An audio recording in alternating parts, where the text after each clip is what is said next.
Namichoo maaltu si dabaddabee akkanatti carqeedhaan si maree maal taate nagaa miti?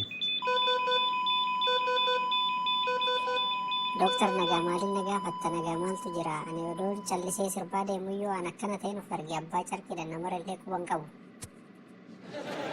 Tole mee maal jettee sirbaa deemaa turte innaa sirbitu maal jechaa turte wanta isaan wal qabatu ni jiraa?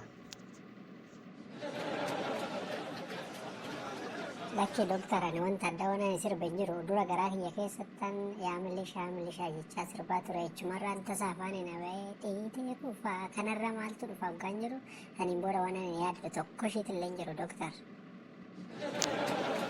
Amma waan hundaafiyyuu silaa aan rukutamte sodhamtee jirta bakka madooftu hundi isaatiyyuu sii qabsiifamee sii ashagamee jira nu bira maal barbaaddiree maal si gargaaruu dandeenya amma namichi si rukute ogeessa fakkaata. Waan hundaayyuu si yaalee jira waan akkasi tajaajilu barbaaddeeti.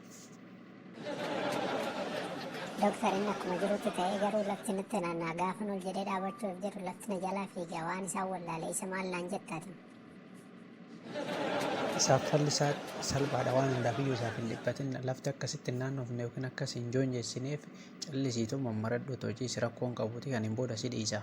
Kanarraa kan hafe nyaata dhugaatii waan garaagaraa sirriitti fudhuutoo foon hindaaqoo ta'uu danda'an doonii ta'uu danda'an karree kan hoolaa ta'uu danda'a waanuma argatte hunda isaa nyaadhu ciisitoo nyaadhu malee rakkoon hin jiru hin fayyida isarraa. Tole gaa'ee jetta nyaachuun illee nan dhimne ciiseetu ani boqonnaa gochuun wallaalle waan hundaafiyyuu baay'inni si biraa immoo akkamii doktar?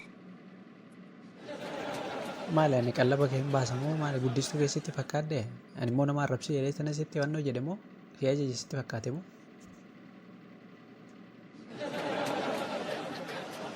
Eegasuu maal si galchee waa'ee qallaba kiyyaa kana nyaadhu kana dhugee natti haasa'uu si galchire maalidhaaf haasoftaa isa kan kee eegasuu yoo hojii yaaluu duwwaa waan ta'eef na yaaltu waan biraa ooluu dhiiste ta'u.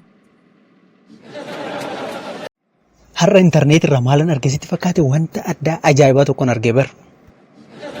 Intarneetii fayyadamuu qabde moo ati akkami? Ani intarneetii erga fayyadamuu qabe waggaa 65 ta'u sitti fakkaate amma waan dubbise na gaafadhu waa'ee biraa dhiisi ta'u. Waggaa 65 gaheera moo intarneetii waggaa fayyadamte ati waggaa meeqa erga dhalatte mee waan hundaafiyyuu natti mimee soba gahee dhiisi ta'u. Kan hunda turre fincaan akka halluu qabu beektaa garuu halluu akka inni qabu beektaa? Lakki boof intarneetiin kunis soba ta'uun oolu malee akkamitti halluu qabu mee halluu akkamii qaba netti mikaa eega dubbiste. Fincaan halluu diimaa, cuquliisa, magariisa, orreenjii faa fakkaatu qaba al tokko tokko immoo akka duumessaa ufaa jira. Garuu silaa kanan ani jedhu fincaanuma biyya keenyaa kana keessa moo warra biyya faranjii san ta'in adda baasteerta walii. Fincaan akkamitti garaagarummaa qabata faranjii ta'e kan keenya ta'e maal garaagarummaa qaba fincaani? Maal jechuu keeti? Nufti faranjii wal fakkaannaa? Isaan Awurooppilaanidhaan deeman nuti miilaan deemna. Isaan baaburaan deeman nuti makiinadhaan deemna. Akkamitti wal fakkaata wanni nuti jaannuuf isaan nyaatanis garaagari akkamitti tokko ta'a?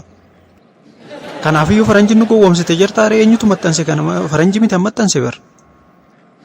Ana abbaan barbaade maxxansu ani naman waanuma intarneetii kana soba natti fakkaata.